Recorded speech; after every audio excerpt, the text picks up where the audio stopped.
Have you ever noticed how one unanswered message can ruin your entire day? Someone reads your text, but doesn't reply. A friend suddenly becomes quieter than usual. Your boss simply says, "We need to talk," and before anything has actually happened, your mind has already reached a conclusion. They're upset with me. I must have done something wrong. They don't like me anymore. It's strange, because no one actually said those words.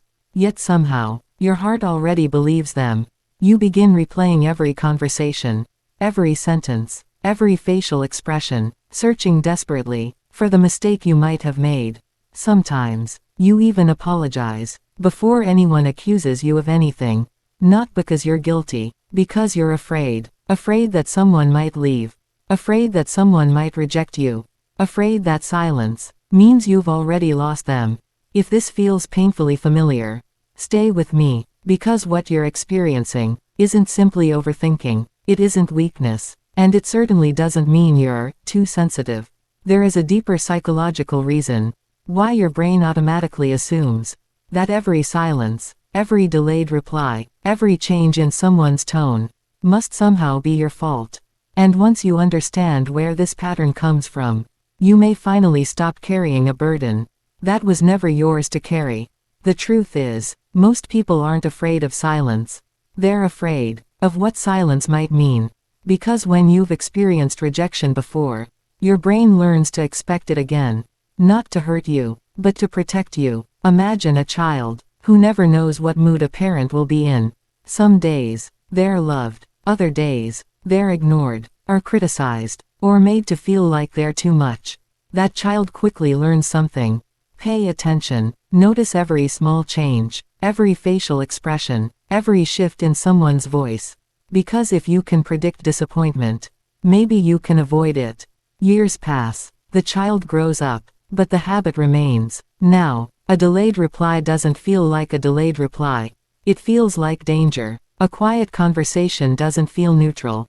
It feels like rejection. Someone looking tired somehow becomes proof that you've done something wrong. And before the other person has even explained anything, your mind has already written the entire story. They're upset. They're pulling away. They've finally realized I'm not enough. But here's the heartbreaking part. Most of the time, the story exists only inside your head. The other person may simply be busy, exhausted, distracted, living a life that has nothing to do with you. Yet your nervous system doesn't know the difference. It reacts, not to the present moment, but to old wounds that still haven't learned that you're finally safe. After living this way for years, you begin making decisions that have nothing to do with what you truly want. You say yes when every part of you wants to say no. You apologize even when you've done nothing wrong. You explain yourself when no explanation was ever required. Not because people demand it, because your mind believes that if you disappoint someone, they might stop loving you. So you become careful, very careful. You read every message twice before sending it. You replay conversations on the drive home. You lose sleep, wondering if your words sounded strange.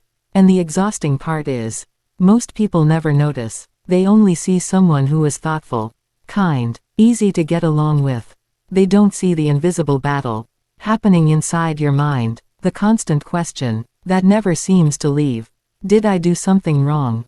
Imagine carrying that question every single day, not for a week, not for a month, but for years. Eventually, it becomes the background noise of your life.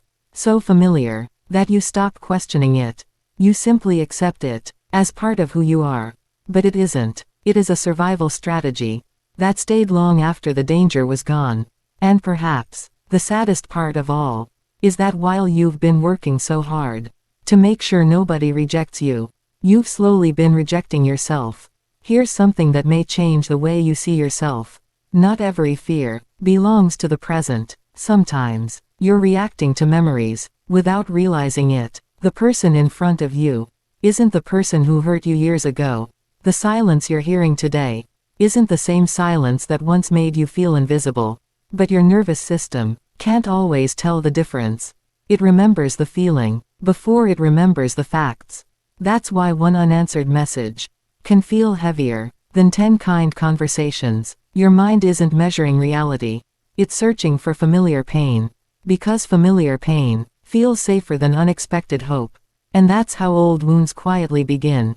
Writing new stories. You assume someone is disappointed. Before they say a word. You prepare to be abandoned. Before anyone has walked away. You blame yourself for emotions that were never yours to carry. But healing begins the moment you stop asking, "What if they're angry with me?" and begin asking, "What evidence do I actually have?" That single question creates a small space between fear and reality. Inside that space, something beautiful begins to grow. Not certainty, not perfection, but trust. Trust that every silence doesn't mean rejection. Trust that every difficult moment doesn't mean you've failed. And most importantly, trust that your mind doesn't have to believe every fearful story it creates. The goal isn't to stop caring about the people you love. It's to stop assuming that every change in their mood is your responsibility. You were never meant to carry everyone's emotions. You were never meant to spend your life trying to prevent every possible disappointment. Because no matter how kind you are, people will still have bad days. They will still feel stressed. They will still become quiet sometimes. And not everything is about you. That isn't rejection. That's reality. The day you truly begin to heal is the day you stop making yourself the center of every painful story. Instead of asking, "What did I do wrong?" try asking, "What else could be true?" Maybe they're overwhelmed. Maybe they're grieving. Maybe they're simply tired. Or maybe there isn't a problem at all. Your mind has spent years preparing for rejection. Now, it must slowly learn to make room for other possibilities. This won't happen overnight. Some days, you'll still feel the old fear, the old panic, the old urge to apologize for things you didn't cause. And that's okay. Healing isn't the absence of fear. It's choosing not to let fear write the ending. Every time you pause before believing the worst, you're teaching your nervous system that the world is no longer the place it once had to survive. And little by little, your heart begins to understand that peace doesn't come from controlling how everyone feels about you. It comes from finally believing that you are safe, even when you don't have all the answers. If this message found you today, perhaps you've spent too many years believing that keeping everyone happy was the only way to keep them close. Perhaps you've apologized for things that were never your fault. Perhaps you've carried guilt that was never yours to carry. And perhaps you've mistaken fear for love. But real love doesn't ask you to live in constant anxiety. It doesn't demand that you analyze every word or question your worth every time someone becomes quiet. The people who truly care about you will not expect you to read their minds. They will not ask you to carry emotions they have never shared. So maybe it's time to put down a burden you were never meant to carry. Not the burden of kindness.